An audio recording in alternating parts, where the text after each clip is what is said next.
Hey, how's it going everybody? I hope you're all good. My name is Peter, and for this video, I will be talking a little bit about Kirby and the Forgotten Land, which is on its way to Nintendo Switch in March, and I just wanted to go over some of my thoughts. To give a brief background, I've not religiously followed the Kirby series all that much, but I have always had a good time whenever I do get round to playing them, with my series favourite, Kirby's Epic Yarn, being one of my favourite 2D platformers of all time, as well as Kirby Triple Deluxe ranking pretty high on my top picks for the 3DS as a whole.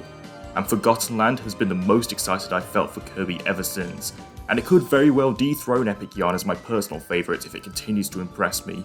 Let's get into why that is. Firstly, let's get the obvious one out of the way.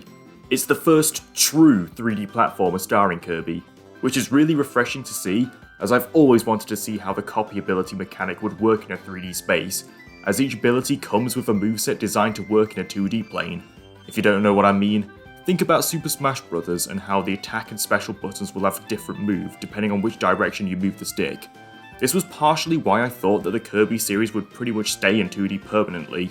as I assumed these types of inputs will be challenging to transition into a 360-degree control scheme, if I've got the terminology right, which, to be real, I probably haven't, but hopefully what I'm saying makes sense. So in this case, I'm glad to be proven wrong. I would love to try out many of Kirby's classic moves in this new dimension. While I'll be honest and say that I'm no expert in game design, the reason I bring attention to this is because I at least know that it isn't as simple as dumping a random character in a 3D space and calling it a day. The copyability has always been the unique selling point for the Kirby series, so designing levels around that type of mechanic is going to be different compared to previous 2D to 3D transitions that we've seen over the years. For example, Sonic Adventure differs from how Super Mario 64 was approached, as the levels had to accommodate for Sonic's speed, and for Sonic Frontiers to succeed, I hope it will do the same in the sense that the overworld will allow enough room for players to speed around to their heart's content. It looks like we're already seeing compromises made for Forgotten Land, as the infinite jumps from previous games looks as if there'll be a height limit, because let's be honest, it would be broken in a 3D space if there were no limits like in the 2D games, besides the slow mobility. The introduction of a fully 3D adventure also opens up the doors for the Kirby series to grow in new ways, similarly to what The Legend of Zelda Breath of the Wild has achieved for the Zelda series. I bring attention to this because this past decade, I was concerned that the Kirby series was at risk of stagnating. Despite the consistently good quality of games we've seen, they all seem to feel pretty similar to one another, starting from Return to Dreamland, perhaps because of the similar art direction and the controls and mechanics not really changing too dramatically, therefore raising the concern of it falling victim to what I like to call the new Super Mario Bros. Syndrome.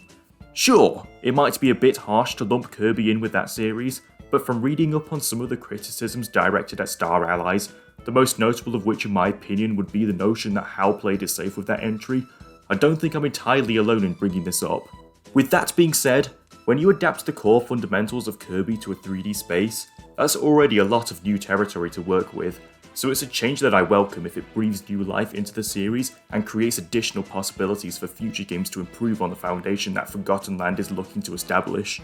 I also want to bring attention to how visually stunning everything looks. While some people are quick to dismiss the graphical capabilities of Nintendo hardware when compared to the other consoles' directions towards gritty realism,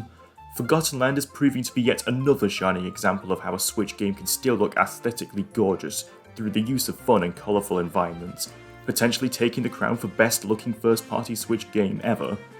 Take a look at these shots of this beach looking level for example. That's quite possibly some of the best looking water I've ever seen in a video game, and if you know me personally, you would know that I'm an absolute sucker for great looking water in video games. I just love the transparent appearance it has going for it, and it makes me want to physically drink it. We also see a few other shots, such as what looks like a carnival at nighttime with really pretty lights of varying colours, and this shot where Kirby treks through a desert looks borderline photorealistic, complete with a beautiful sunset.